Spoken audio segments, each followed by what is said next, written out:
ഉയിരേ ഭാഗം 2. അമ്മ. തുമ്പിമോളുടെ കൊഞ്ചിക്കൊണ്ടുള്ള വിളിയിലാണ് പിറ്റേന്ന് ദേവ് ഉറക്കമുണർന്നത്. ഇന്നലെ രാത്രി കരഞ്ഞ് എപ്പോഴോ ഉറങ്ങിയത് കൊണ്ട് തന്നെ അവൾക്ക് നല്ല തലവേദന ഉണ്ടായിരുന്നു. കണ്ണുകൾ വീർത്തതുപോലെ. എങ്കിലും കൊഞ്ചിച്ചിരിയോടെ തന്നെ നോക്കിക്കിടക്കുന്ന കുരുന്നിൻ്റെ തുടുത്ത കവിളിൽ ഒന്ന് ചുംബിച്ചു കൊണ്ടവൾ മെല്ലെ ബെഡിൽ നിന്ന് എഴുന്നേറ്റ് കൊണ്ട് മോളെ വാരിയെടുത്തു. ഗുഡ് മോർണിംഗ് അമ്മ. ദേവുവിൻ്റെ കവിളിൽ കൈചേർത്ത് കൊണ്ട് തുമ്പി പറഞ്ഞപ്പോൾ ദേവു ചിരിയാലെ മോളെ നോക്കി. ഗുഡ് മോർണിംഗ് കുഞ്ഞുമണി. അമ്മയുടെ കുഞ്ഞിന് ബ്രഷ് ചെയ്യണ്ടടാ, എന്നിട്ട് കോഫി കുടിക്കണ്ടേ, വിശക്കുന്നില്ലേ? മോളെയും എടുത്ത് ബാത്റൂമിലേക്ക് നടക്കുന്നതിനിടെ ദേവു ചോദിച്ചപ്പോൾ തുമ്പി ചിരിയോടെ തലയാട്ടി. ആ, ചുംബിക്ക് നല്ലോണം വിശക്കുന്നു അമ്മ. വേഗം ബ്രഷ് ചെയ്ത് ഫുഡ് കഴിച്ചണം. അഞ്ചുമ്മ പറഞ്ഞല്ലോ അമ്മ, ഇന്ന് മോളെയും കൂട്ടി പാർക്കിൽ പോമെന്ന്. കൈകൊട്ടി ചിരിക്കുന്നവളെ നോക്കി ദേവു ചിരിയോടെ അവളെ ബാത്റൂമിൽ ഇറക്കി നിർത്തി. അവിടുന്ന് അങ്ങോട്ട് അമ്മയും മോളും കളിച്ചിരിയോടെ ഓരോ തമാശകൾ പറഞ്ഞുകൊണ്ട് ഫ്രഷായി ഇറങ്ങി. ശേഷം ദേവു തുമ്പിയെ എടുത്ത് ബെഡിൽ നിർത്തി കൈയില്ലാത്തൊരു ഫ്രോക്കും ഇട്ടുകൊടുത്ത് അങ്ങിങ്ങായി അലസമായി കിടക്കുന്ന മുടിയിഴകൾ ഒന്നാകെ എടുത്ത് ചെറിയൊരു ക്ലിപ്പ് എടുത്തുകൊണ്ട് മുകളിലേക്ക് കെട്ടിവെച്ചു കൊടുത്തു. ശേഷം മോളുമായി ഹാളിലേക്ക് നടന്നു. ഹാളിലെത്തിയപ്പോൾ പതിവിന് വിപരീതമായി കുളിയൊക്കെ കഴിഞ്ഞ് ഓഫീസിൽ പോവാൻ റെഡിയായി ടേബിളിൽ ഇരുന്ന് ലാപ്പ് നോക്കുന്ന അഞ്ജുവിനെയാണ് കണ്ടത്. സാധാരണ അവൾക്ക് പോകാനുള്ള സമയം ദേവു വിളിച്ച് എഴുന്നേൽപ്പിക്കുന്നതായിരുന്നു പതിവ്. പതിവില്ലാത്ത വിധം ഇന്ന് നേരത്തെ എഴുന്നേറ്റ് പണിയൊക്കെ കഴിഞ്ഞല്ലോ അഞ്ജുമ്മ. ഇന്നത്തെ MD വരുന്നതിൻ്റെ ഒരുക്കങ്ങളാണോ ഇതൊക്കെ? അവളെ നോക്കി ചിരിയോടെ ദേവു ചോദിച്ചപ്പോഴാണ് അഞ്ജു ലാപ്പിൽ നിന്ന് മുഖമുയർത്തി നോക്കിയത്. തന്നെ നോക്കി ചിരിയോടെ വരുന്ന ദേവുവിനെയും അവളുടെ എളിയിലിരിക്കുന്ന തുമ്പിയെയും അവൾ ഒരു ചിരിയാലെ നോക്കി. ആഹാ, അഞ്ജുമാൻ്റെ കുഞ്ഞുമണി എഴുന്നേറ്റോടാ, വാ വാ എൻ്റെ പൊന്ന്. തുമ്പിക്ക് നേരെ എഴുന്നേറ്റ് കൊണ്ട് അഞ്ജു കൈനീട്ടിയപ്പോൾ തന്നെ അവൾ ആ കൈയിലേക്ക് ചാഞ്ഞിരുന്നു. അഞ്ജുമ്മ, ചുംബിക്ക് പാർക്കിൽ പോണം, കളിച്ചണം, നമ്മൾ എപ്പോഴാ പോവാ? അഞ്ജുവിൻ്റെ കവിളിൽ ഉമ്മ വെച്ചുകൊണ്ട് ആകാംക്ഷയോടെ തുമ്പി പറഞ്ഞപ്പോൾ അഞ്ജു ദേവുവിനെ ദയനീയമായി നോക്കി. തലേന്ന് രാത്രി ഫുഡ് കഴിക്കാൻ വാശി പിടിച്ചിരുന്ന തുമ്പിയോട് അഞ്ജു പറഞ്ഞതായിരുന്നു നാളെ ഉച്ച കഴിഞ്ഞ് പാർക്കിൽ പോവാം, കളിക്കാം എന്നൊക്കെ. രാവിലെ ഓഫീസിൽ പോയി ഉച്ചക്ക് ലീവ് എടുക്കണമെന്നൊക്കെ അവൾ വിചാരിച്ചിരുന്നതായിരുന്നു. പക്ഷേ അതിനിടയിലല്ലേ രാത്രി മെയിൽ വന്നതും മറ്റുമുണ്ടായത്. എന്നെ രക്ഷിക്കടി എന്ന ഭാവത്തിൽ അഞ്ജു ദേവുവിനെ നോക്കിയപ്പോൾ ഞാനൊന്നും അറിയില്ലേ എന്നുള്ള രീതിയിൽ അവളെ മൈൻഡ് ചെയ്യാതെ ദേവു വേഗം തുമ്പിക്കുള്ള ഫുഡ് എടുക്കാൻ വേണ്ടി കിച്ചണിലേക്ക് പോയി.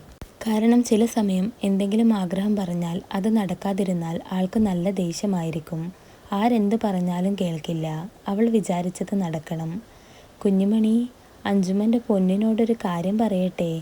തുമ്പിയെ ഡൈനിങ് ടേബിളിന് മേലെ ഇരുത്തി അവൾക്ക് മുന്നിലുള്ള ചെയറിൽ ഇരുന്നു കൊണ്ട് അഞ്ജു അവളെ കൊഞ്ചിച്ചു കൊണ്ട് പറഞ്ഞപ്പോൾ തുമ്പി പെണ്ണവളെ കണ്ണു കൂർപ്പിച്ച് നോക്കി. ഇന്ന് പോകാൻ പറ്റൂല അല്ലേ? കണ്ണു കുറുക്കിക്കൊണ്ടുള്ള ചോദ്യത്തിൽ അഞ്ജു പതിയെ തലയാട്ടിയപ്പോൾ തുമ്പിയുടെ മുഖം ഒന്നൂടെ വീർത്തു. കുഞ്ഞിക്കണ്ണിൽ വെള്ളം നിറഞ്ഞു. അഞ്ജുമ്മ ഇന്നലെ രാത്രി ചുംബിയോട് പ്രോമിസ് ചെയ്തല്ലേ, നിത്ത് ഇപ്പോൾ എന്നെ പറ്റിക്കാനോ? മിണ്ടൂല ഞാൻ. ചുണ്ട് വിതുമ്പി ഏങ്ങിക്കൊണ്ട് തുമ്പി പറഞ്ഞപ്പോൾ അവളുടെ സങ്കടം കണ്ടു നിൽക്കാനാവാതെ അഞ്ജു മോളെ വാരിയെടുത്ത് കണ്ണൊക്കെ തുടച്ചു കൊടുത്തു. അയ്യേ, അഞ്ജുമ്മൻ്റെ പൊന്ന് കരയാ? Shame.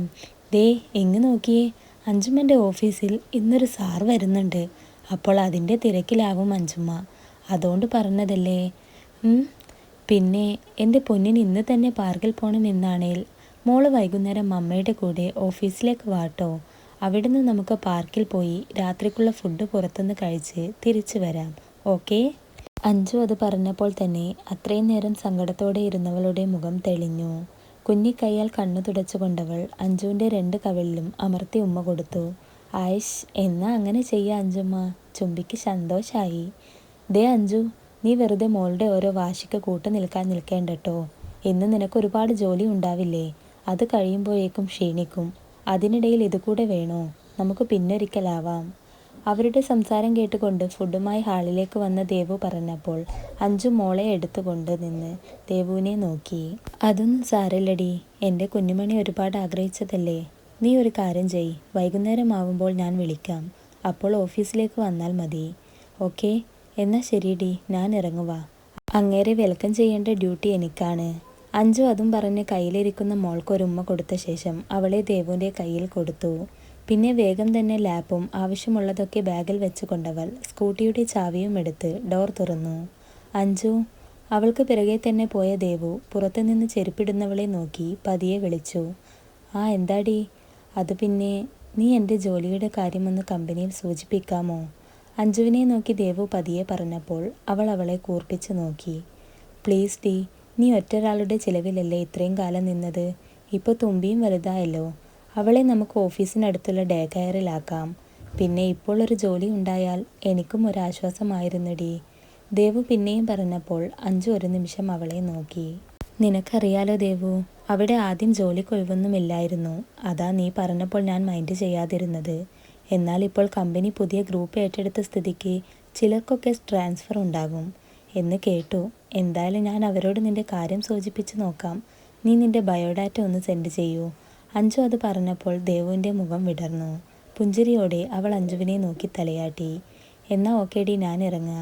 കുഞ്ഞിമണി bye. Bye അഞ്ജുമ്മ. അഞ്ജുവിന് flying kiss കൊടുത്തുകൊണ്ട് തുമ്പി ചിരിച്ചപ്പോൾ അവളെ നോക്കി കൈവീശി കാണിച്ചുകൊണ്ട് അഞ്ജു വേഗത്തിൽ നടന്നു നീങ്ങി. അതൊന്ന് നോക്കിക്കൊണ്ട് ദേവു ഡോറടച്ച ശേഷം മോളുമായി അകത്തേക്ക് കയറി. അഞ്ജുമ്മയെ കരഞ്ഞ് കാണിച്ച് കാര്യം സാധിപ്പിച്ചെടുത്തു എല്ലടി കുറുമ്പി. തൻ്റെ എളിയിലിരുന്ന് പാൽപുഞ്ചിരി തൂകുന്ന തുമ്പിയുടെ കുഞ്ഞിച്ചുണ്ടിൽ മുത്തിക്കൊണ്ട് ദേവു ചിരിയോടെ പറഞ്ഞപ്പോൾ മോൾ അവളെ നോക്കി കള്ളച്ചിരി ചിരിച്ചു. ആ ചിരിയിലും കവിളിൽ തെളിഞ്ഞു വന്ന ഒറ്റ നുണക്കുഴിയിലും ദേവുവിൻ്റെ ഉള്ളിൽ സൂര്യയുടെ മുഖം തെളിഞ്ഞപ്പോൾ തലയൊന്ന് കുടഞ്ഞുകൊണ്ടവൾ മോൾക്ക് ഫുഡ് കൊടുക്കാൻ തുടങ്ങി. ഇതേ സമയം ബാംഗ്ലൂർ നഗരത്തിലെത്തി തങ്ങളുടെ തന്നെയുള്ള ഫ്ലാറ്റിലെ ബാൽക്കണിയിൽ ഇരിക്കുകയാണ് സൂര്യ. അവൻ്റെ കണ്ണുകൾ കയ്യിലെ ലാപ്പിലാണെങ്കിലും മനസ്സ് അവിടെ എങ്ങുമല്ലായിരുന്നു. ആ മണ്ണിൽ കാല് കുത്തിയപ്പോൾ മുതൽ കാരണമില്ലാത്തൊരു സന്തോഷം ഉള്ളിൽ വന്ന് നിറയുന്നതും നെഞ്ചിടി പേറുന്നതുമൊക്കെ എന്താണെന്ന് ആലോചിച്ചു കൊണ്ടവൻ അസ്വസ്ഥതയോടെ ഇരുന്നു. എടാ സൂര്യ. പെടുന്നനെ ആരുടെയോ സന്തോഷത്തോടെയുള്ള വിളി കേട്ട് തിരിഞ്ഞു നോക്കിയ സൂര്യ കാണുന്നത് അവനെ നോക്കി ചിരിയോടെ നിൽക്കുന്ന കാർത്തിയെ ആണ്.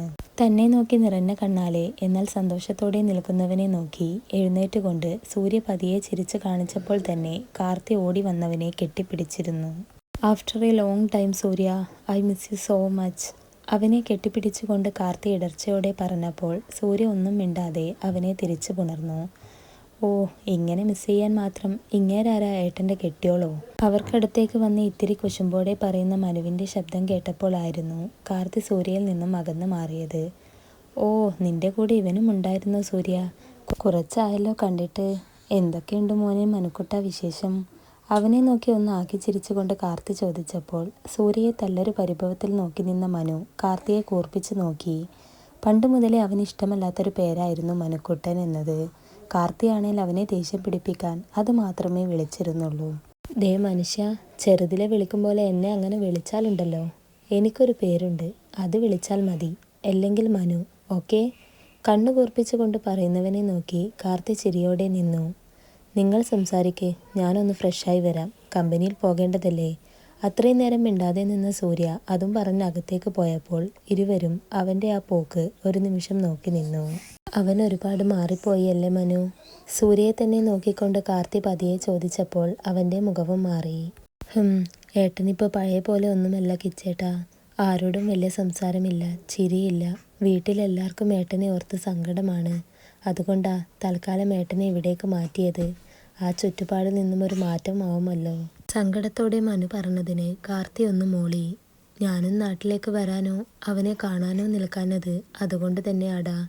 അന്ന് തന്നെ ഞാൻ വന്നപ്പോൾ നീ കണ്ടതല്ലേ, ആരോടും ഒന്നും സംസാരിക്കാനില്ലെന്ന് പറഞ്ഞവൻ ഇറങ്ങിപ്പോയത്. അത് തന്നെ, എല്ലാം ഒന്ന് റെഡിയായാൽ മതിയായിരുന്നു. അന്ന് ആ ആക്സിഡൻറ്റിന് മുന്നേ വരെ എത്ര നല്ല സന്തോഷവനായിരുന്നു ഏട്ടൻ. അത് കഴിഞ്ഞ് മനോനില തെറ്റി, അതും ശരിയായപ്പോൾ ഇങ്ങനെ. ആ പിന്നെ ഏട്ടാ, സൂര്യേട്ടൻ ഇടയ്ക്കിടെ രാത്രി ഉറക്കിൽ ദക്ഷാന്ന് വിളിച്ച് ഞെട്ടി അലറലുണ്ടെന്ന് പറഞ്ഞു അമ്മ.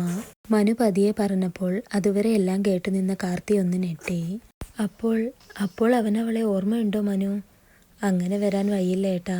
ഓർമ്മ വന്നിരുന്നേൽ ഏട്ടൻ എന്തായാലും ദേവി ചേച്ചിയെ അന്വേഷിച്ച് ചെല്ലും. അതുണ്ടായില്ലല്ലോ.